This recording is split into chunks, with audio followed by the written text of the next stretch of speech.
Hello everyone, welcome to मेरा about bio. This is your Shivani ma'am. तो guys, आज हम आपका सॉल्व करने वाले हैं DPP of human reproduction. As you know, मैंने आप लोगों को यही डीपीपी दिया हुआ था ना सॉल्व करने के लिए। एंड बच्चों के बहुत सारे डाउट्स आ रहे हैं यहाँ से। चलो आज हम आप लोगों के सारे डाउट सॉल्व करते हैं, देखते हैं किस किस क्वेश्चन में डाउट हमें आ सकता है। आप देखो बच्चों, क्वेश्चंस को ना सॉल्व करने का सबसे अच्छा तरीका मैं आपको बताती हूँ। तो देखो, मैं ना यहाँ पे क्वेश्चंस बिल्कुल ऐसे सॉल्व करूंगी जैसे एज अ स्टूडेंट सॉल्व करता है, कि अगर आप इस क्वेश्चन को सॉल्व करेंगे तो आपकी क्वेश्चन सॉल्व करने की अप्रोच कैसी होनी चाहिए। ठीक है, एकदम सारे ऑप्शंस को हम अच्छे से पढ़ेंगे। रीजन क्या है कि आपका ये ऑप्शन हो सकता है या बाकी ऑप्शंस क्यों नहीं हो सकते, वो सब हम समझने का कोशिश करेंगे। तो ट्राई करना, आप मेरे साथ साथ अपने नोट्स ओपन करके बैठो और अपनी NCERT book and side by side आप लोग भी सॉल्व करते रहो इनको। चलो देखो, फर्स्ट क्वेश्चन में हमसे क्या पूछा गया है। Breast feeding suspend pregnancy due to. अब हमें ये पता है कि जब ब्रेस्ट फीडिंग का टाइम होता है लैक्टेशन पीरियड में, तो हम उसमें एक टर्म यूज करते हैं, लैक्टेशनल एमनियोरिया। लैक्टेशनल एमनियोरिया। अब लैक्टेशनल एमनियोरिया मैंने आपको ये बताया था। What is amenorrhoea? Amenorrhoea is the absence of pregnancy, sorry absence of menstrual cycle. जब मेंस्ट्रुअल साइकिल नहीं हो रही होती है, अब वो लैक्टेशन के टाइम पे अगर नहीं हो रही है तो उसको बोल देंगे लैक्टेशनल एमनियोरिया। अब इसका रीजन क्या है कि जो ब्रेस्ट फीडिंग है, जो लैक्टेशन पीरियड है, वो प्रेगनेंसी को कभी भी सस्पेंड होने देता है, मतलब प्रेगनेंसी कभी भी कंसीव नहीं हो सकती है। इसका रीजन अब आपको पता है। देखो, बहुत सिंपल सा लॉजिक बच्चों यहाँ पे लगाना है। एज वी नो कि ब्रेस्ट फीडिंग के टाइम पे कौन सा हार्मोन एक्टिव रहता है बॉडी के अंदर? Prolactin hormone.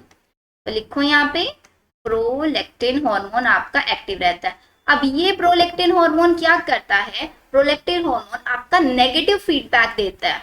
किसको नेगेटिव फीडबैक देता है? आपके एलएच को। What is LH? Luteinising hormone. और सपोज करो अगर बॉडी के अंदर ल्यूटिलाइजिंग हार्मोन ही नहीं है, तो क्या आपके ग्राफिन फॉलिकल्स रप्चर हो पाएंगे? क्या ओव्यूलेशन उस टाइम पे हो पाएगा? नहीं हो पाएगा ना।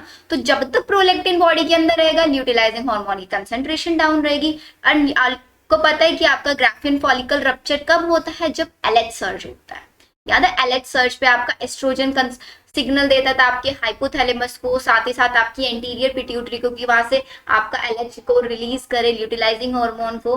तो इसका मतलब जब तक ओव्यूलेशन नहीं होगा तब तक प्रेगनेंसी का तो होने का कोई चांस ही नहीं है। अब देखो यहाँ पे ऑप्शंस पढ़ के, post pregnancy lower level of FSH and LH, मतलब जो प्रेगनेंसी के बाद का पीरियड होता है आफ्टर पार्चुरेशन, उसमें एफएसएच और एलएच की कंसेंट्रेशन बहुत लो रहती है। Post pregnancy higher level of FSH है। अगर एलएच और एफएसएच का लेवल हाई रहेगा तो एफएसएच में फॉलिकल्स भी डेवलप कराएगा हमारा एफएसएच, और एलएच आपका फिर आपका ओव्यूलेशन भी करा देगा। Which put negative check on ovulation. ये नहीं हो सकता है। बी ऑप्शन से हम कंप्लीटली बिल्कुल भी सेटिस्फाई नहीं कर रहे हैं। सी ऑप्शन देखो, inhibiting the release of luteinising hormone by prolactin. Prolactin क्या है? आपके इनहिबिट करता है एलएच के रिलीज को, एंड दस countering the effect of LH on ovarian follicle. जो हमारे ओवेरियन फॉलिकल्स हैं उनके ऊपर क्या करता है? एक काउंटर इफेक्ट। काउंटर इफेक्ट का होता है नेगेटिव फीडबैक, वो आपका देता है। ठीक है, increasing the release of inhibin by prolactin, अपने अंदर से एक इनहिबिन रिलीज करता है जो एफएसएच को क्या कर देगा? उसके ऊपर काउंटर इफेक्ट डालेगा ऑन द ओवेरियन फॉलिकल। अब बताओ प्रेगनेंसी किसकी वजह से नहीं? अभी जो मैंने आपको reason, prolactin. Prolactin negative feedback देगा एलएच को, जिसकी वजह से आपके कोई भी ग्राफिन फॉलिकल्स रप्चर नहीं हो पाएंगे। इट मींस वहां पे ओव्यूलेशन नहीं हो पाएगा। So the correct option will be, कौन सा होना चाहिए बताओ करेक्ट ऑप्शन? हमारा करेक्ट ऑप्शन होगा बच्चों ए। दिख रहा है? अब समझ में आया क्वेश्चन ए का आंसर सी कैसे हुआ। नेक्स्ट क्वेश्चन देखो। अब सेकेंड क्वेश्चन में क्या पूछा गया? बहुत इजी क्वेश्चन है। Human embryo with 8 to 16 blastomere is called. जो ह्यूमन एम्ब्रियो होता है, अगर वो 8 से 16 स्टेज में होता है तो उसको क्या बोलते हैं? इट्स वेरी सिंपल, उसको हम बोलते हैं आपका मोरूला। एंड ब्लास्टुला क्या होता है आपका? 16 से 32 स्टेज में हम बोल, अगर सिर्फ 16 अगर हम बोलेंगे तो उसको ब्लास्टर बोल देंगे, 16 से 30 तो ब्लास्टोसिस्ट भी वर्ड यूज कर देते हैं। गैस्ट्रुला के अंदर क्या होता है? जब जर्मिनल लेयर्स बनने लग जाती है उसको गैस्ट्रुला बोल देते हैं। डन यहाँ तक? चलो, सेकंड का हो गया हमारा A. Third, a person which show the secondary sexual characters of both male and female. एक इंडिविजुअल जिसकी बॉडी के अंदर मेल भी होता है फीमेल भी होता है, उसको क्या बोलते हैं? बताओ। इसके अंदर मेल भी और फीमेल भी, it is known as gynandromorph. This is known as एक person which show the secondary sexual characters. Term देखो यहाँ पे, सेकेंडरी सेक्सुअल कैरेक्टर्स, मेल के भी और फीमेल के भी दोनों सेक्सुअल कैरेक्टर्स अगर वो दिखाता है. अब यहाँ पे आप बोलोगे मैम सेकेंडरी सेक्सुअल कैरेक्टर्स क्या होता है, आएगा या नहीं आएगा डाउट. तो देखो इसको लिख लो आप यहाँ पे. सेकेंडरी सेक्सुअल कैरेक्टर्स में आप क्या आ सकते हैं, जैसे कि हम फीमेल्स में बात करेंगे, फीमेल्स में development of mammary glands, development of mammary glands को मैं एमजी से लिख रही हूँ. और अगर हम मेल्स में बात करेंगे तो पिगमेंटेड स्किन या फिर फेशियल हेयर्स आप लिख सकते हो. तो ये वाले कैरेक्टर्स, मतलब मेमोरी ग्लैंड का डेवलपमेंट भी और फेशियल हेयर्स भी, ये सब एक ही इंडिविजुअल के आते हैं. तो उस इंडिविजुअल को हम बोलते हैं गाइनेंड्रोमॉर्फ. याद है हर्माफ्रोडाइट का मतलब क्या होता था, हर्माफ्रोडाइट का मतलब ये होता था कि एक ही बॉडी के अंदर दोनों सेक्स ऑर्गन्स प्रेजेंट होते हैं. यहाँ पे सिर्फ कैरेक्टर्स की बात कर रहे हैं, सिर्फ कैरेक्टर्स की बात कर रहे हैं, इसलिए हम यहाँ पे हर्माफ्रोडाइट बाइसेक्सुअल टर्म्स नहीं यूज करेंगे. यहाँ पे सिर्फ कैरेक्टर्स की बात की जाए. अगर ऑर्गन्स की बात करेंगे तो हर्माफ्रोडाइट बाइसेक्सुअल आप लिख सकते हैं, लेकिन कैरेक्टर्स में आपका टर्म आएगा गाइनेंड्रोमॉर्फ. Clear third question. तो थर्ड का आंसर हुआ हमारा डी. फोर्थ पढ़ो. Which one of the following is the correct matching of the events occurring during menstrual cycle? अब देखो menstrual cycle में सबसे पहले आपकी आई proliferative phase. अब proliferative phase कहाँ पे चलती है, यूट्रस या ओवरीज के अंदर, जल्दी से बताओ. ये आपका यूट्रस के अंदर होती है या ओवरीज के अंदर, ऑब्वियसली यूट्रस के अंदर होती है. प्रोलिफेरेटिव फेज से पहले आती है मेंस्ट्रुअल फेज. मेंस्ट्रुअल फेज में क्या हो रहा होता है, मेंस्ट्रुअल फेज वो फेज होती है जिसके अंदर आपकी एंडोमेट्रियम लेयर डिग्रेड होती है. फिर प्रोलिफेरेटिव में क्या करता है, उस एंडोमेट्रियम का वापस से रीजनरेशन कराते नहीं. सेम टाइम पे ओवरीज के अंदर फॉलिकुलर फेज चल रही होती है ना. फर्स्ट डे से आपका 13 डे तक आपका फॉलिकुलर फेज, जिसमें फॉलिकल्स डेवलप हो रहे होते हैं. वो फॉलिकल्स अपने अंदर से, जो डेवलप्ड फॉलिकल है, दो हॉर्मोन्स रिलीज करते हैं, इनहिबिन एंड एस्ट्रोजन. एस्ट्रोजन ही ग्राफिन फॉलिकल जब बन जाएगा तो हाई पीक पे पहुंच जाएगा एस्ट्रोजन. वो सिग्नल देगा आपके हाइपोथैलेमस को एंड उसके साथ साथ एंटीरियर पिट्यूटरी को कि वो वहां से ल्यूटिलाइजिंग हार्मोन सिक्रीट करे. फिर आपका एलएच सर्ज आएगा. याद है सारी कंडीशंस या नहीं. तो देखो अब यहाँ पे क्या लिख रहे हैं, rapid regeneration of myometrium. Myometrium का रीजनरेशन नहीं होता है, मैचुरेशन ऑफ ग्राफिन फॉलिकल होता है, बट मायोमेट्रियम का रीजनरेशन नहीं होता है, इसलिए ए ऑप्शन हमारा इनकरेक्ट है. Development of corpus luteum. Corpus luteum का डेवलपमेंट कब हो रहा होता है आपका, secretory phase and increased secretion of progesterone. जब आपका कॉर्पस ल्यूटियम डेवलप होता है, कॉर्पस ल्यूटियम के अंदर से ही 4 हार्मोन्स मैंने आपको बताए थे. सबसे मैक्सिमम अमाउंट में प्रोजेस्टेरॉन, सेकेंड अमाउंट में हमारा एस्ट्रोजन. याद है. हाँ, तो हम बात कर रहे थे कॉर्पस ल्यूटियम की बच्चों डेवलपमेंट की. तो कॉर्पस ल्यूटियम की डेवलपमेंट में हमारे 4 हार्मोन्स मैंने आप लोगों को बताए थे. प्रोजेस्टेरॉन सबसे ज्यादा अमाउंट में, उसके बाद एस्ट्रोजन, उसके बाद इनहिबिन एंड एक और हार्मोन बच गया, कौन सा था बताओ जल्दी से. ट्रिक याद है, PERI रिलैक्सिन हार्मोन. याद आ गया. तो देखो अब कॉर्पस ल्यूटियम से ही प्रोजेस्टेरॉन और एस्ट्रोजन रिलीज हो रहे हैं. ये प्रोजेस्टेरॉन को हम प्रेगनेंसी हार्मोन बोलते हैं. एंड प्रोजेस्टेरॉन और एस्ट्रोजन दोनों मिलके एंडोमेट्रियम की थिकनिंग कराते हैं नहीं कराते हैं थिकनिंग. तो देखो वही चल रहा है ना सिक्रीटरी फेज. अब सिक्रीटरी फेज में मैंने आपको क्या बताया था, थिकनिंग होगी एंडोमेट्रियम की एंड उसको प्रिपेयर किया जाएगा फॉर इम्प्लांटेशन प्रोसेस. इम्प्लांटेशन के लिए एंडोमेट्रियम को प्रिपेयर किया जाता है and increase secretion of progesterone obviously होता है. तो फंक्शन तो हमारे बिल्कुल सही बता रहा है बी ऑप्शन. एक बार सी ऑप्शन को देखते हैं.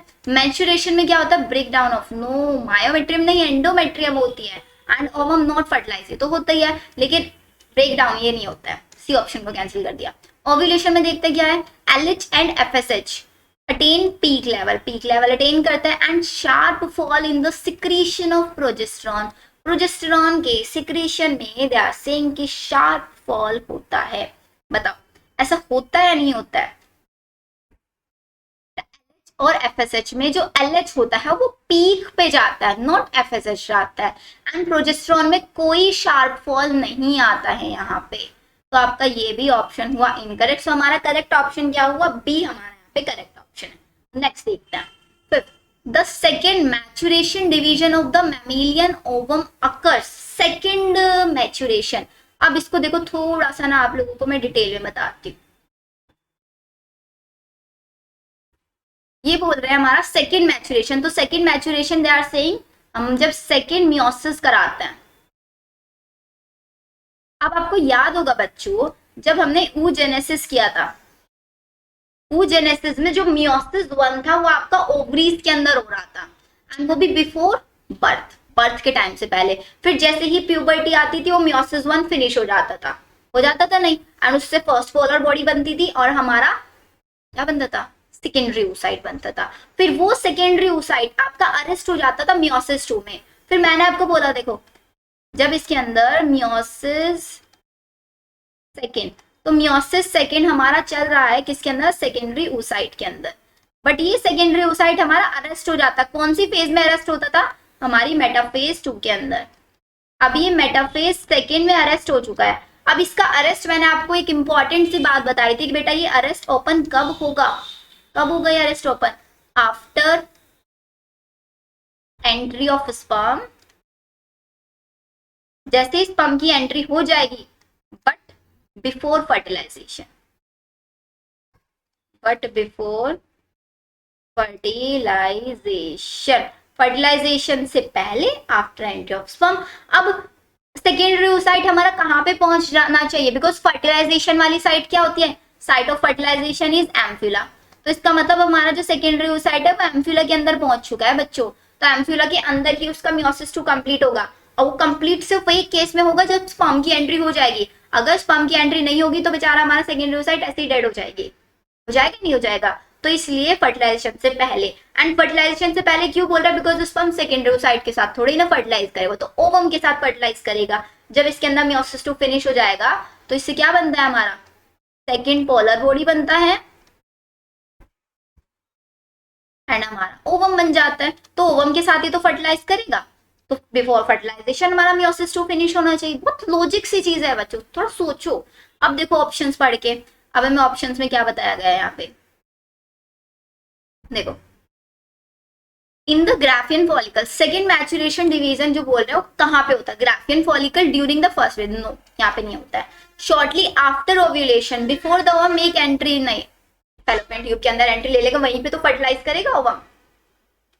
Until after the ovum has been penetrated by sperm, जब तक ओवम आपका पेनिट्रेट नहीं हो जाएगा स्पर्म के थ्रू, until the nucleus of the sperm, no, तो करेक्ट ऑप्शन हमारा सी होगा यहाँ पे। मतलब स्पर्म ने पेनिट्रेट कर दिया ओवम को, लेयर्स जो उसके बाहर लेयर्स होती है ना, 2 लेयर्स आपको बताई, अंदर वाली कौन सी, जोना पेलुसिडा, उसके बाहर कोरोना रेडिएटा। तो जब हमारी जोना पेलुसिडा पे आपका आके एंटर होता है, जोना पेलुसिडा पे सिग्नल आता है, तब वो अपना मियोसिस 2 करना फिनिश करता है। फिर जब उसका न्यूक्लियस अंदर स्पर्म फ्यूज कर जाएगा, देन वो अपना दोनों के दोनों न्यूक्लियस आपके फ्यूज कर जाए, ओवम का भी और स्पर्म का भी। तो बताओ यहां तक समझ में आया है नहीं,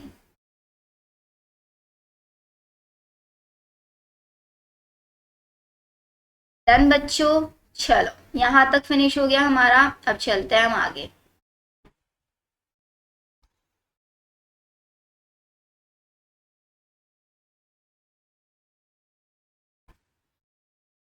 तो थोड़ा सा जूम कर लेते हैं। देखो बच्चों अभी क्लियर दिख रहा है ना, हमने क्वेश्चन नंबर 5 वहां तक कर लिया है। 6 देखो, 6 में क्या बोल रहे हैं, fetal ejection reflex in human female is induced by, किसके थ्रू आपका जो fetal, एक सेकेंड, अभी बिल्कुल क्लियरली दिख रहा होगा आपको ये क्वेश्चन।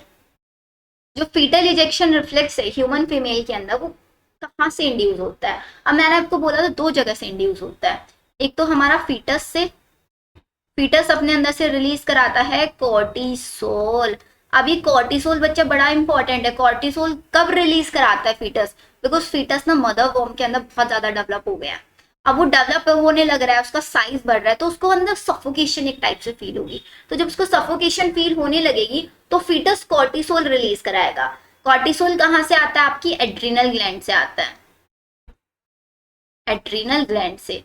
और अगर कॉर्टिसोल नहीं सिक्रेट हो रहा है प्रॉपर अमाउंट में, या फिर इसका अंडर सिक्रीशन होता है, तो हम इसको बोलते हैं एडिसन्स डिसीज, एडिसन्स डिसीज। नाम याद रखना बच्चों, कॉर्टिसोल कहां से सिक्रेट होता है, एड्रिनल ग्लैंड से, और अगर एड्रिनल ग्लैंड अपने हार्मोन्स नहीं सिक्रेट कर पा रही है प्रॉपर अमाउंट में, this is known as Addison's disease. Second signal आता है हमारा प्लेसेंटा से, प्लेसेंटा से सिग्नल आता है और वो कौन सा, ऑक्सीटोसिन सिक्रीट होता है आपका। ऑक्सीटोसिन कहाँ से, आपका पिट्यूटरी ग्लैंड से सिक्रीट होता है। तो फीटल इजेक्शन रिफ्लेक्स आपका आता है fully developed foetus and placenta.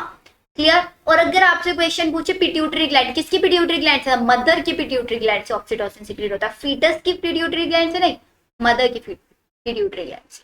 ठीक है, तो करेक्ट ऑप्शन हुआ हमारा यहाँ पे बी। नेक्स्ट देखो question, which one of the following statement about human sperm is correct. इनमें से ह्यूमन स्पर्म के लिए कौन सा स्टेटमेंट करेक्ट है।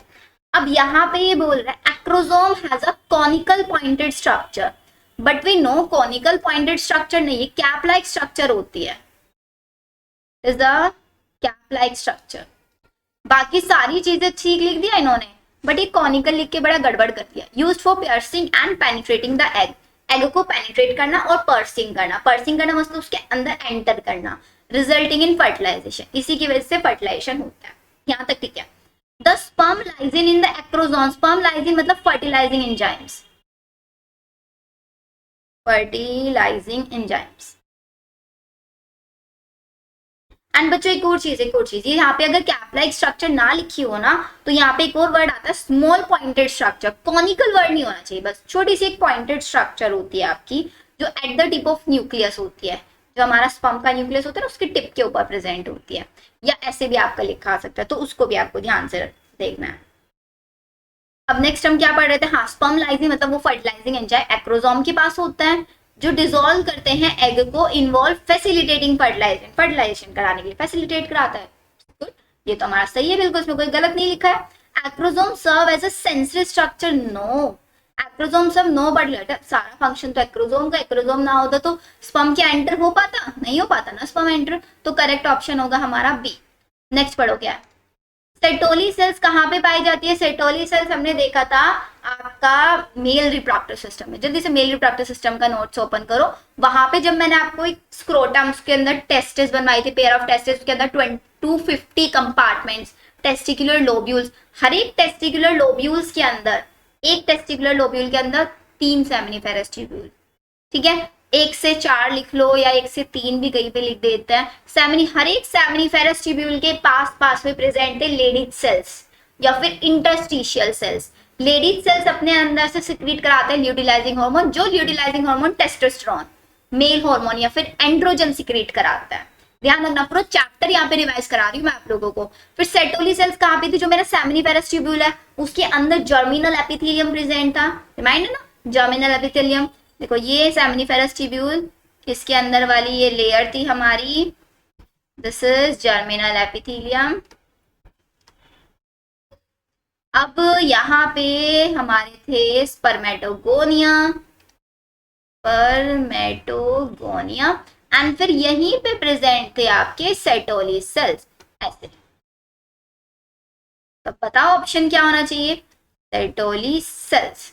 Sertoli cells, ovaries no, adrenal no, seminiferous tubule provide nutrition to germ cells. This is correct. Seminiferous tubule के आपको function मैंने समझाए थे, क्या फंक्शन था, ये आपके डेवलपिंग स्पर्म को नरिश करने का काम करता था। ब्लड टेस्टिस बैरियर BTB ये आपका बनाता था, ताकि टेस्टिस जो है अंदर, टेस्टिस के अंदर डायरेक्टली ब्लड ना आ पाए, वो चीज करा, अपने अंदर से एंड्रोजन बाइंडिंग प्रोटीन सिक्रीट कराता था। नर्व सेल भी हम इनको बोलते हैं। करेक्ट हो गया, सी ऑप्शन हमारा। नेक्स्ट पे चलते हैं। The phase of menstrual cycle in human that last for 7 to 8 days, 7 to 8 days की फेज को हम क्या बोलते हैं। अब मेंस्ट्रुअल साइकिल में 1 से 5 की तो हम बोलते हैं इसको मेंस्ट्रुअल फेज, मेंस्ट्रुअल फेज। ठीक है, फिर आता है 6 से लेके 13 तक। 6 से लेके 13 तक दो चीजें हो सकती हैं, या तो आपका हो सकता है फोलिकुलर फेज, अगर हम ओवरी की बात करेंगे, अगर हम यूट्रस की बात करेंगे तो वहां पे होगा प्रोलिफेरेटिव। अब बताओ आप कौन सा ऑप्शन आपको दिया हुआ है, फॉलिकुलर फेज दिया हुआ है। ओव्यूलेटरी फेज तो बेटा 14th डे पे आती है, ल्यूटियल फेज आती है आपकी 14th डे के बाद, आफ्टर 14, और मेंस्ट्रुअल फेज आती है 1 से 5th डे में। तो करेक्ट ऑप्शन फॉलिकुलर फेज, बहुत ईजी है। Cessation of menstrual cycle, menstrual cycle का सेसेशन हो जाना, किसी चीज का स्टॉप हो जाना। सेसेशन का मतलब होता है स्टॉप होना बच्चों। तो कब होता है सेसेशन इसका, मेनोपॉज ऑब्वियसली। मेनार्क को क्या बोलते हैं, जब स्टार्ट होता है ओव्यूलेशन 14th डे पे होता है, rupturing of Graafian follicle, lactation period जब प्रोलैक्टिन होता है, ब्रेस्ट फीडिंग वाला टाइम, पार्चुरेशन बेबी बर्थ का टाइम, ये होता है। अब देखो 11th क्वेश्चन में क्या पूछा गया, in human female the blastocyst, human female के अंदर ब्लास्टोसिस्ट। अब सबसे पहली चीज ब्लास्टोसिस्ट दिखते ही हमें याद आना चाहिए कि इम्प्लांटेशन कराता है इम्प्लांटेशन। और इम्प्लांटेशन क्या होता है, जब ब्लास्टोसिस्ट आपका एंडोमेट्रियम लेयर के अंदर इम्प्लांट होने लग जाता है। इम्प्लांट कैसे होता है, ब्लास्टोसिस्ट के बाहर ट्रोपोब्लास्ट लेयर्स होती हैं, ट्रोपोब्लास्ट लेयर्स के अंदर होते हैं cells of Rauber, glue cells, वो सबसे पहले एंडोमेट्रियम पे चिपक जाएंगे, फिर आपकी जो ट्रोपोब्लास्ट है वो अपने अंदर से एंजाइम्स रिलीज करेगी जो एंडोमेट्रियम को वहां से डिग्रेड करा देंगे और उसके अंदर वो ट्रांसफर हो जाती है। यही हमारा इम्प्लांटेशन था, इसी को डेसिडुएशन बोलते थे। 3 टाइप के डेसिडुआस मैंने आपको बताए थे। यहाँ पे क्या होता है, एंडोमेट्रियम का वो पार्ट जिसके अंदर आपका ब्लास्टोसिस्ट इम्प्लांट हो रहा है, तो उस टाइम पे फिर हम एंडोमेट्रियम ना बोल के डेसिडुआ बोलते थे। याद आया? तो देखो form placenta even before implantation, से पहले प्लेसेंटा बनाने का काम no. Get implant in uterus 3 days, बेटा 3 days after fertilization, after ovulation नहीं होता है। Get nutrition from uterine endometrial secretion after implantation, implantation के बाद न्यूट्रिशन देने का काम करता है no. Get implant in endometrium by the trophoblast cells, this is right option, ये हमारा राइट ऑप्शन। इनको कट रिमूव कर देते हैं यहाँ से थोड़ा सा क्लीन, ताकि बच्चों को अच्छी लगे स्लाइड्स। समझ आ गया यहाँ तक? चलो नेक्स्ट देखो, bulbourethral gland is present in, bulbourethral gland कहाँ पे प्रेजेंट होती है, बल्बोयूरेथ्रल का दूसरा नाम बताओ बच्चों जल्दी से, Cowper gland, this is also known as Cowper gland. ये कहाँ पे प्रेजेंट होती है, मेल के अंदर प्रेजेंट होती है आपकी, ठीक है, male. And is another form uterus masculine या नो, फीमेल्स के अंदर बिल्कुल नहीं, फीमेल्स के अंदर बैक्थोलिन ग्लैंड होती है। Female male is also known as Cowper, या सी ऑप्शन होगा बेटा। देखो हमारा यहाँ पे ये तो है ना करेक्ट ऑप्शन सी। एग्री कर रहे हैं सारे बच्चे, बताओ जल्दी से। समझ आ रहा है ना बच्चों यहाँ तक? कोई डाउट किसी को? देखो 12 क्वेश्चंस हम लोगों ने सॉल्व कर लिया, अब चलते हैं आगे। क्वेश्चन नंबर 13, देखो 13 में क्या पूछा गया, which one of the following are rich in fructose, calcium and some enzymes, इनमें से हमारा कौन से के पास फ्रक्टोज होता है, कैल्शियम होता है और कुछ एंजाइम्स होता है, बताओ जल्दी से। ऑब्वियसली बहुत इजी है, मेल एक्सेसरी लीवर के अंदर, पैनक्रियास के अंदर थोड़ी ना होता है, सिर्फ मेल एक्सेसरी ग्लैंड्स के पास प्रेजेंट होता है। एंड बच्चों मेक श्योर ये सारे के सारे क्वेश्चंस वो हैं जो प्रीवियस ईयर में, आप लोग एमटीजी की बुक्स भी उठा के देखना, एमटीजी के अंदर भी यही क्वेश्चन एग्जैक्टली आप लोगों के। Next question, umbilical cord. Umbilical cord में मैंने आप लोगों को 2 चीजें बताई थी, एक तो होता है बच्चों यहाँ पे वेन, ठीक है, और 2 होती है आर्टरीज। बस इतना याद रखना, वेन कैरी करता है ऑक्सीजनेटेड ब्लड, ऑक्सीजनेटेड ब्लड ये आपका कैरी करता है। अब ऑक्सीजनेटेड ब्लड वो ब्लड होता है जिसके अंदर ऑक्सीजन प्रेजेंट होती है, तो ऑक्सीजनेटेड ब्लड को हमें कहां तक लेके जाना है, फिटस तक लेके जाना है, तो अब देखो वेन टू फिटस, ब्लड को कहां तक लेके आना है, फिटस तक लेके आना है। 2 वेन्स तो नहीं होती, 1 vein carry blood, no, placenta तक नहीं, 2 वेन्स 2 तो नहीं होती। अब देखो करेक्ट इजीली ऑप्शन मिल गया हमें। अगर आपको आर्टरीज का फंक्शन नहीं भी पता है, सिर्फ वेन्स का नाम याद रखो, ऑक्सीजनेटेड ब्लड लेके जाती है, और ऑक्सीजनेटेड ब्लड कहां तक लेके आना है, जिसके अंदर ऑक्सीजन है, फिटस तक ही तो लेके आना है। फिर फिटस बदले में क्या देगा, उसको डीऑक्सीजनेटेड ब्लड देगा, वो आर्टरीज लेके जाएंगी, कैरी ब्लड टू प्लेसेंटा, जो प्लेसेंटा तक लेके जाएगा, फिटस से प्लेसेंटा तक, फिटस से प्लेसेंटा तक। तो करेक्ट ऑप्शन होगा हमारा यहाँ पे ए।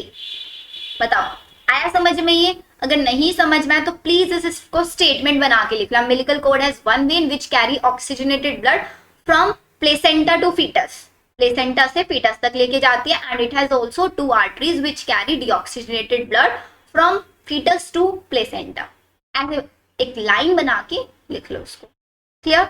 चलो नेक्स्ट क्वेश्चन देखो, which one of the following induce parturition. Parturition क्या होता है बच्चों, child birth, is known as child birth. तो चाइल्ड बर्थ के लिए कौन रिस्पॉन्सिबल होता है, तो हम बिना देखे लगा देंगे, oxytocin. Done. Next, what happen during fertilization in humans after many sperms reach close to the ovum. अगर ओवम के क्लोज बहुत सारे स्पर्म्स पहुंच जाए तो उस केस में क्या होगा? अब हमने देखा था वहां पे दो टाइप की पॉलीस्पर्मी को ब्लॉक करने था। एक था हमारा fast block to polyspermy, fast block to polyspermy, एक था हमारा स्लो ब्लॉक टू पॉलीस्पर्मी।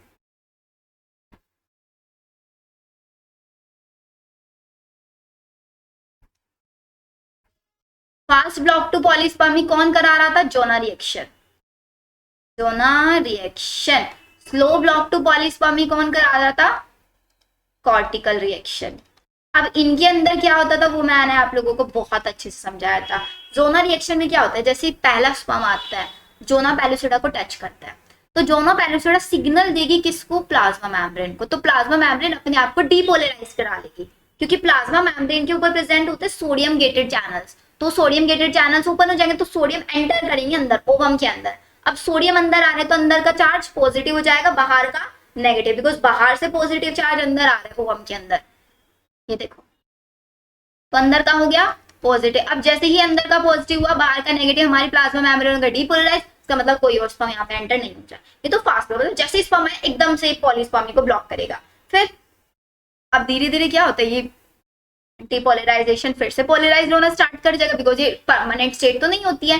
तो अब फिर क्या होगा, जैसे ये सिग्नल आया, इसके अंदर प्रेजेंट होता है एक हमारा एसईआर, स्मूथ एंडोप्लाज्मिक रेटिकुलम। तो जैसे ही डीपोलराइज स्टेट आती है, एसईआर को सिग्नल जाता है, एसईआर के पास प्रेजेंट होता है कैल्शियम चैनल्स, तो कैल्शियम चैनल से कैल्शियम बाहर रिलीज कराना स्टार्ट कर देगा।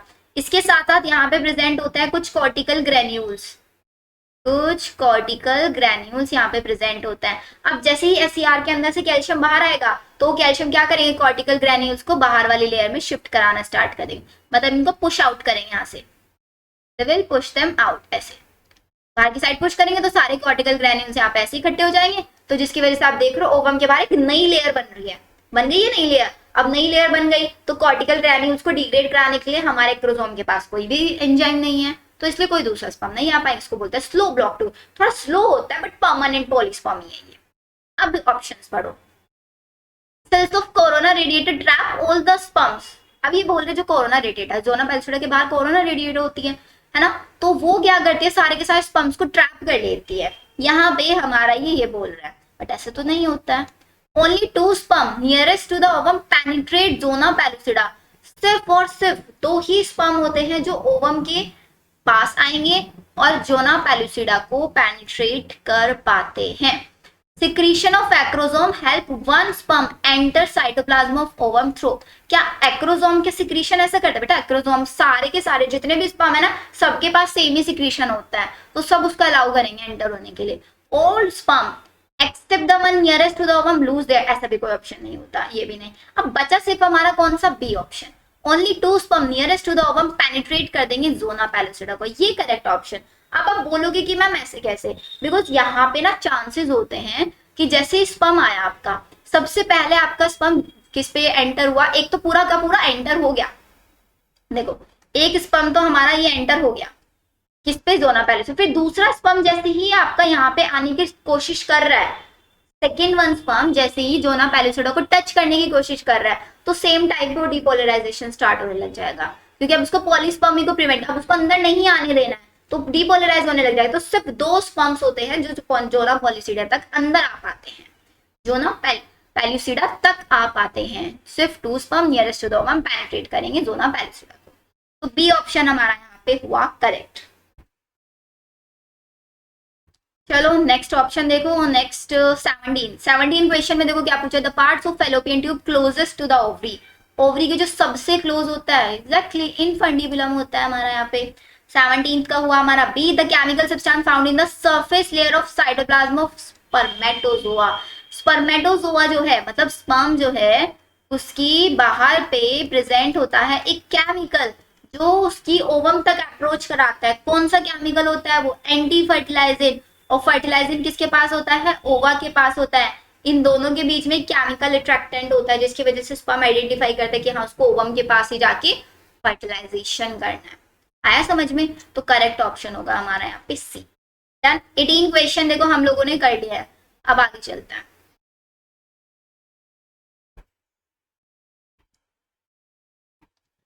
तो जूम आउट कर लेते हैं थोड़ा।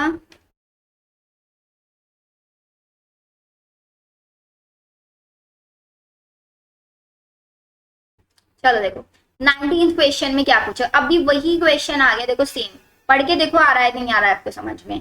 अभी मैंने आपको बताया था ये वाली कंडीशन, जब फीटल इजेक्शन, फीटल वाला हम कंसेप्ट पढ़ रहे थे, which of the following disease is caused by the under secretion of cortisol। Under secretion मतलब होता है लो सिक्रीशन जब होगा।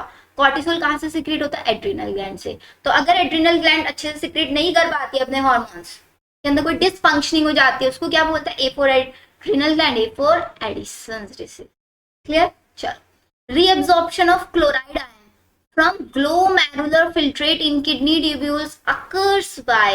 अब आप बोलेंगे मैम ये क्वेश्चन कौन सा आ गया यहाँ पे, बेटा ये क्वेश्चन ना आपका यहाँ से आया है एक्सक्रीटरी सिस्टम से।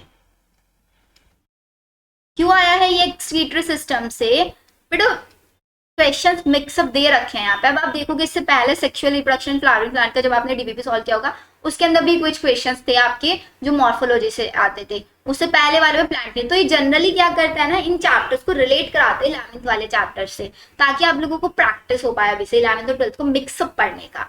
अब देखो क्वेश्चन समझते हैं। रीअब्जॉर्प्शन, जो क्लोराइड आयन हमारे रीअब्जॉर्ब होता है ग्लोमेरुलर फिल्ट्रेट से किडनी ट्यूब्यूल्स के अंदर, वो प्रोसेस आपका किसके थ्रू होता है, that process occurs by the help of diffusion. Diffusion का मतलब क्या होता है कि एक साइड हमारी हाई कंसेंट्रेशन, एक साइड हमारी लो कंसेंट्रेशन है, तो एक साइड जब हम जिधर हमारा हाई कंसेंट्रेशन हो क्लोराइड आयंस का, वहां से आपका लो कंसेंट्रेशन की साइड क्लोराइड आयंस मूव करेंगे, दिस इज नॉन डिफ्यूजन। ये मैं आपको पूरा एक्सक्रीटरी सिस्टम में एक्सप्लेन करूंगी डिटेल में, ठीक है। अभी सिर्फ याद रखो डिफ्यूजन के थ्रू आपका होता है। डन। नेक्स्ट क्वेश्चन देखो, if for some reasons the vasa efferentia in the human reproductive system get block, अगर हम वेसा फ्रेंशिया को ब्लॉक करा दे तो gametes will not be transfer, gametes transport नहीं। अब इसके लिए छोटे से ट्रिक याद रखना, REET, R for rete testis, E for Efferentia, and again E for epididymis, D for differentia, ठीक है। अब ये बोल रहा है अगर हमने यहाँ पे ब्लॉक करा दिया, इफ्रेंशिया में ब्लॉक करा दिया, तो अब स्पर्म कहाँ नहीं पहुंच पाएगा, आपका एपिडिडाइमिस तक नहीं पहुंच पाएगा। मतलब रेटेटेस्टिस, टेस्टिस से लेके एपिडिडाइमिस तक स्पर्म नहीं एंटर हो पाएगा। So it's very simple. अब एपिडिडाइमिस टू वैसा डिफरेंट, बेटा अगर एपिडिडाइमिस को ब्लॉक कराते तब हम बोलते हैं वैसा डिफरेंस के अंदर नहीं आ सकता। तो करेक्ट ऑप्शन है हमारा यहाँ पे A. Next, the nutritive cells found in seminiferous tubules, क्या न्यूट्रिटिव सेल्स जो न्यूट्रिशन प्रोवाइड कराती हैं, ऑब्वियसली आपकी सर्टोली सेल्स, ये तो डेवलपिंग स्पर्म को न्यूट्रिशन प्रोवाइड कराती है। Seminal plasma in human is rich in, जो सेमिनल प्लाज्मा सेमिनल वेसिकल से जो सिक्रीट होता है उस फ्लूइड को बोलते हैं सेमिनल प्लाज्मा। सेमिनल वेसिकल से जो सिक्रीट होता है उसी को बोलते हैं। अब यहाँ पे देखो आप लोग क्या होने वाला है, सेमिनल प्लाज्मा का सबसे मेन काम था फ्रक्टोज। अब इन्होंने बोल दिया ग्लूकोज, तो इसको तो हम कट कर देंगे पहले 23 का बी ऑप्शन। अब इसके पास क्या होता है, आपका फ्रक्टोज होता है, कैल्शियम होता है, एंड कुछ अमाउंट में एंजाइम्स भी प्रेजेंट होते हैं इसके अंदर। बताओ एंड एंजाइम्स कौन से, जैसे कि आपका बल्बोयूट्रिन सॉरी प्रोस्टाग्लैंडिन्स, कौन से, प्रोस्टाग्लैंडिन्स। ये होगा आपका यहाँ पे करेक्ट ऑप्शन। डन बच्चों। अब कुछ बच्चों को कंफ्यूजन हो रहा होगा कि मैम आपने तो बोला था कि कैल्शियम तो प्रोस्टाग्लैंड का सिक्रीशन आता है, तो बेटा यहाँ पे ऑप्शंस के अकॉर्डिंग देखो, अगर हम चाहें fructose and calcium but no enzymes, इसके पास कोई एंजाइम बट एंजाइम्स होता है, बी ऑप्शन तो हम वैसे कट करेंगे। Fructose certain enzymes but poor in calcium, अब ये ऑप्शन में हम सर्टेन एंजाइम्स नहीं लगा सकते बिकॉज एंजाइम्स होते हैं इसके पास, तो इसलिए हमने डी ऑप्शन को यहाँ पे चूज किया बिकॉज बहुत कम अमाउंट में पुअर कैल्शियम होता है बट एंजाइम्स भी कुछ होता है, तो इसलिए हम वैसे आप लोग ऑप्शन अगर इसका देखें तो COD दोनों हमारे फिट बैठते हैं, बट मोस्ट एप्रोप्रिएट जनरली हमारा इसमें डी ही आता है ऑप्शन। अगर हम according to NCERT line to line जाए तो हमारा एनसीईआरटी ने यही लिखा है, seminal plasma in humans is rich in fructose calcium in certain enzymes. And prostaglandins के देखेंगे, प्रोस्टेट ग्लैंड प्रोस्टेट ग्लैंड का सिक्रीशन देखेंगे तो वहां पे हमारे ज्यादा अमाउंट में एंजाइम्स होते हैं, ज्यादा अमाउंट में हमारा कैल्शियम प्रेजेंट होता है। डन बच्चों। नेक्स्ट देखो आगे भाई हमारा प्रोस्टेट ग्लैंड का, प्रोस्टेट ग्लैंड से हमें क्या मिलता है, कैल्शियम मिलता है बहुत सारे अमाउंट में। तो कैल्शियम क्या करेगा कि स्पर्म की एक्टिविटी को एनहेंस करेगा। एक सेकेंड, नीचे थे ना हमारे क्वेश्चन, कौन से क्वेश्चन नंबर पे थे बच्चे लोग हम, हाँ ये स्टिमुलेट करेगा स्पर्म की एक्टिविटी, तो कैल्शियम एनर्जी देगा ना उसको। नेक्स्ट देखो head of the epididymis at the head of the testis, head of the epididymis at the head of the testis क्या होना चाहिए इसका, एपिडिडाइमिस के अंदर 3 पार्ट बताए थे बच्चों, कैप्यूट, कॉर्पस एंड कोड़ा। कैप्यूट हेड वाला पार्ट, कॉर्पस बॉडी वाला, कोड़ा टेल वाला पार्ट। अब बताओ कौन सा होना चाहिए हेड वाला, caput, obviously C option correct होगा। नेक्स्ट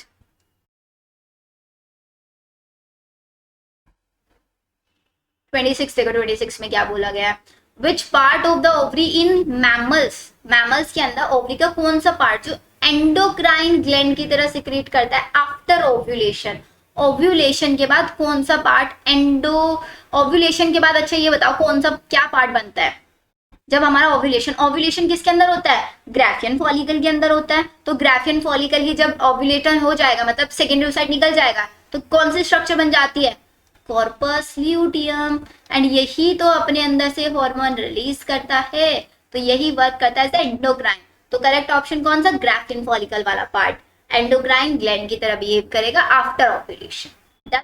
नेक्स्ट देखो the female external genitalia, female external genitalia में कौन कौन सा पार्ट प्रेजेंट होता है देखते हैं चलो। First ovary, no. Mammary gland, mammary gland external genitalia में आता है नहीं आता, बताओ जल्दी से। नो, मैमरी ग्लैंड नहीं आता है। सेकंड देखो मॉन्स प्यूबिस आता है and clitoris, obviously. Third and fourth देखो, थर्ड एंड फोर्थ कहाँ पे दिया हुआ है, थर्ड फोर्थ एंड फिफ्थ। अच्छा सेकंड तो ये तो नहीं हो सकता, second B first second and third, no.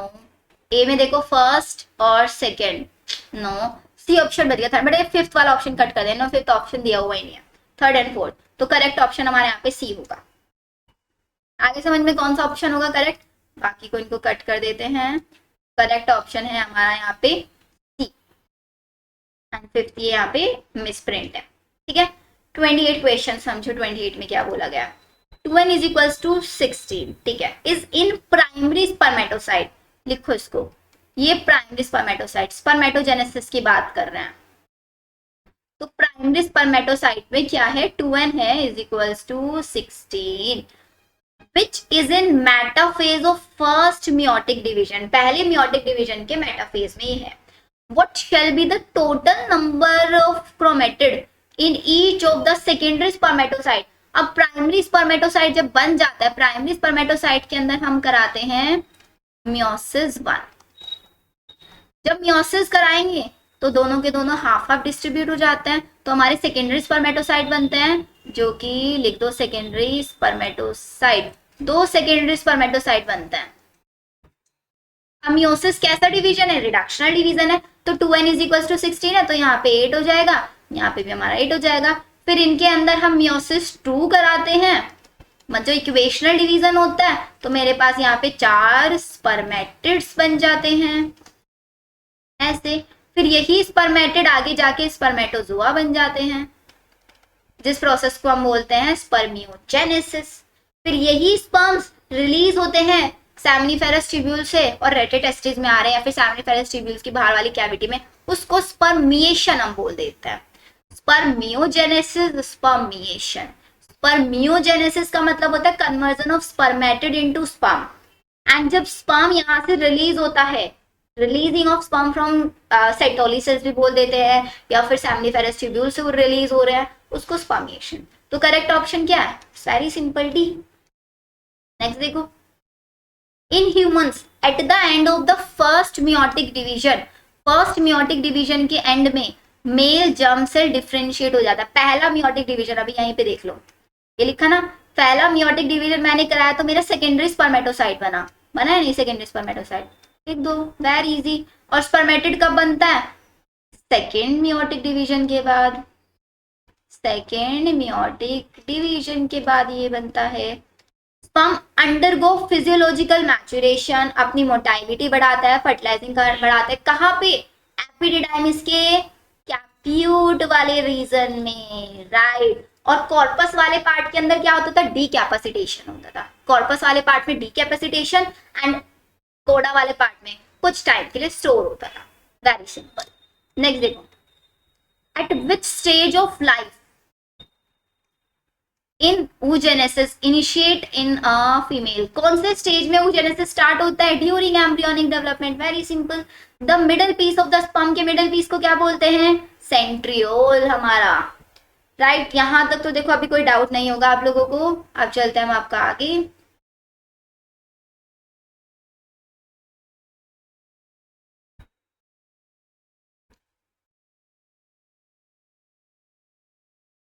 चलो देखो, कॉर्पस ल्यूटियम कहाँ से डेवलप हो रहा है बच्चों? कॉर्पस ल्यूटियम ग्राफियन फॉलिकल से डेवलप हो रहा है, हो रहा है नहीं?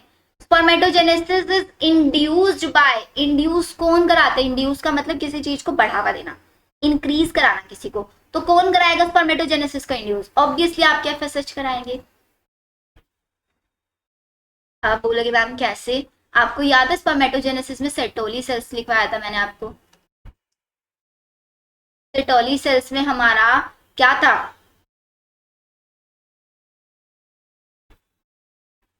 स्पर्मेटोजेनेसिस बढ़ा रहे थे बेटा। ये आपकी जो एफएसएच है, एफएसएच आपकी सेटोली सेल्स पे वर्क करता है एंड वहां से सिक्रीशन कराता है आपका secretion of some factors, androgen binding proteins, जो क्या कराते हैं? स्पर्मेटोजेनेसिस को इंड्यूस कराने का काम करते हैं। एंड तभी बताया था FSH, H stimulating, S Sertoli, L utilizing, L Leydig cells. याद रखना है ये वाली चीज।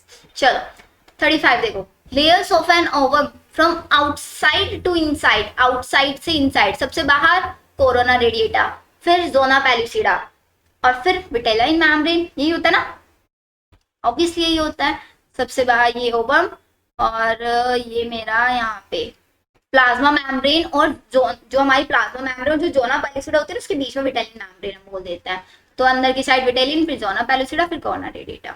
यहाँ पे ये विटेलिन मेम्ब्रेन, ये जोना पेलुसिडा, इसके बाहर आ गई आपकी कोरोना रेडिएटा। एंड एक और चीज याद है, जोना पेलुसिडा जो होती है ना बच्चों, ए सेलुलर होती है, या फिर हम इसको इनर मेम्ब्रेन ऑफ ओवम भी बोल देते हैं, और कोरोना रेडिएटा का आउटर मेम्ब्रेन ऑफ ओवम, ऐसे याद रखना। Name the hormone that has role in menstruation, menstruation में नो रोल, कोई रोल नहीं है। एलएच का रोल है, एफएसएच का एस्ट्रोडायल, एस्ट्रोडायल का मतलब होता है बच्चों estrogen, is known as oestrogen.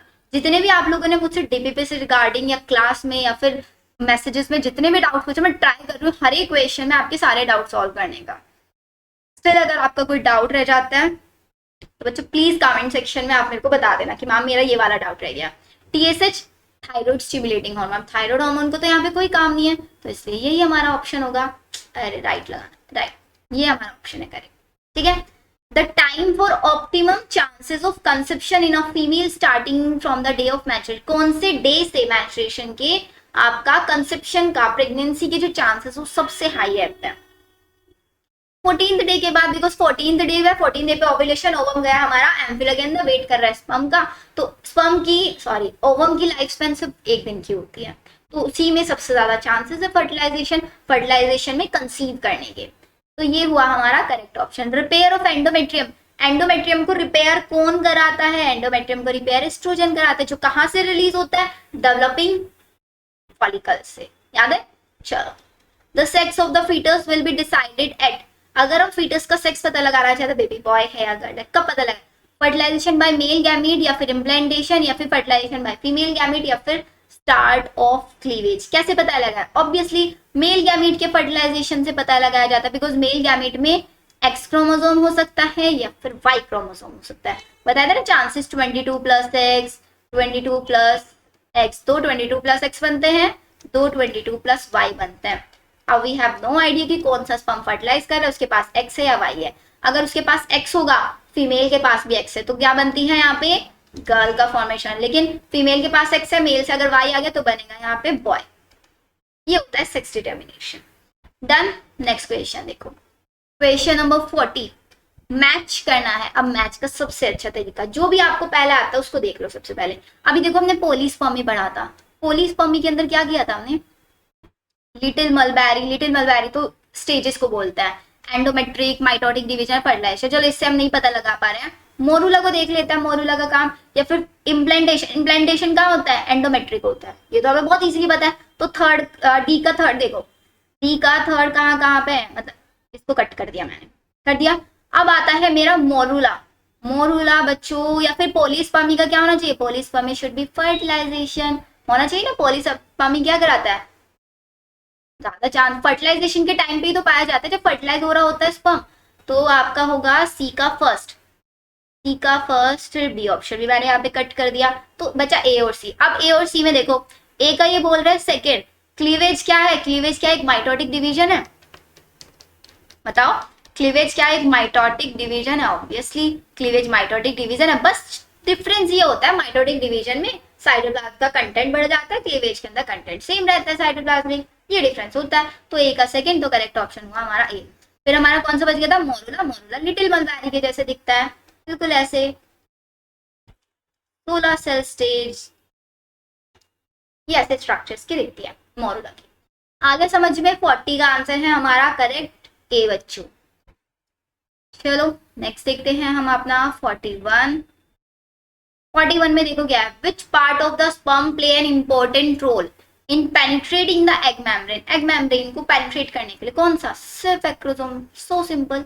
Which one of the following hormone is not a secretory product of human placenta, जो प्लेसेंटा से सिक्रीट नहीं होता है, कौन सा हार्मोन नहीं होता है प्लेसेंटा से सिक्रीट, ह्यूमन कॉरियोनिक ये भी होता है, प्रोलैक्टिन पिट्यूटरी ग्लैंड से होता है, पिट्यूटरी ग्लैंड सिक्रीट कराती है बेटा इसको। तो बिकॉज अगर हमारा प्लेसेंटा से प्रोलैक्टिन सिक्रीट हो रहा होता, अब प्लेसेंटा तो फीटस के अंदर पहले ही बन जाती है स्टार्टिंग फेज में, तो तभी आपका लैक्टेशन स्टार्ट होने लग जाता ना। बट लैक्टेशन कब होता है, आफ्टर पार्चुरेशन, बिकॉज ये पिट्यूटरी ग्लैंड सिक्रीट कराती है जब ऑक्सीटोसिन आ रहा होता है। तो B option correct. After birth cholesterol is release from the mammary gland which is rich in, सबसे ज्यादा रिच किसके में होता है, फैट तो उसके अंदर बहुत कम होता है, प्रोटीन होता है, एंटीबॉडीज होता है, लॉ इन फैट होता है, yes C option. Correct sequence in the process of development of human embryo. अब ये क्वेश्चन बताओ आप लोग, 44 का क्या होना चाहिए, सबसे पहले तो फर्टिलाइजेशन होगा, क्लीवेज तो नहीं, ये तो कट कर दिया मैंने। फर्टिलाइजेशन के बाद जाइगोट बनेगा, इसको भी कट कर दिया। जाइगोट के बाद क्लीवेज होगी, ये भी कट कर दिया, मिल गया ऑप्शन, आगे पढ़ने की जरूरत ही नहीं पड़ी। Fertilisation, zygote, cleavage, morula, blastula, gastrula, C M B G, cleavage, morula, blastula, gastrula, C M B G, याद रहेगा। चलो लास्ट क्वेश्चन आज की हमारे डीपीपी का, the given figure refer to which type of reproduction, कौन से टाइप का रिप्रोडक्शन यहाँ पे बच्चों को दिख रहा है, एक आउटग्रोथ निकल रही है, नहीं, this is known as budding, right, 45 का होगा हमारा बी। ये स्ट्रक्चर क्या है, दिस इज योर ईस्ट, है नहीं है ईस्ट। चलो एनी किस टाइप का रिप्रोडक्शन है, ए सेक्सुअल रिप्रोडक्शन है। तो बच्चों देखो यहाँ तक हमने आपके 45 के 45 क्वेश्चन सॉल्व कर लिए। आई होप आपका पूरा चैप्टर रिवाइज हो गया होगा यहाँ तक। अगर फिर भी आप लोगों को कोई डाउट रह जाता तो यार ओपन आप कमेंट सेक्शन में करके मेरे को बता सकते हैं। एंड अगर आपको कोई भी क्वेश्चन में प्रॉब्लम है तो आई सजेस्ट कि बच्चों एक बार अपने नोट्स रेफर करो, उसके बाद अपनी एनसीईआरटी रीड करो, ठीक है। इसके बाद आप लोगों को कोई डाउट नहीं आएगा इस चैप्टर से। देन अब हम नेक्स्टली आपका प्रिपेयर करेंगे मॉलिकुलर बेसिस का डीपीपी सॉल्व करेंगे, sexual reproduction, flower and plant, one by one करके हम सारी डीपीपीज आप लोगों को सॉल्व कराऊंगी। सो डोंट पैनिक कि मैं आप लोगों को सोल्यूशंस नहीं दे रही, बिकॉज मैं सोल्यूशंस अभी इसलिए आप लोगों को प्रोवाइड नहीं करा रही बिकॉज आई नो बहुत सारे स्टूडेंट्स हैं जिन्होंने अब तक सॉल्व ही नहीं किए हैं। आई वांट कि एक बार सब एक बार प्रैक्टिस कर ले, एटलीस्ट एक बार क्वेश्चंस देख तो लो आप खुद से कि क्वेश्चंस क्या है, आप लोगों से बन रहे हैं क्वेश्चंस या नहीं बन रहे हैं। और क्वेश्चंस नहीं हो रहे एटलीस्ट कहीं ना कहीं आप लोगों ने अच्छे से नहीं पढ़ा है, राइट बच्चों। तो चलो मिलते हैं नेक्स्ट क्लास में, तब तक के लिए अच्छे से पढ़ाई करो, बाय बाय।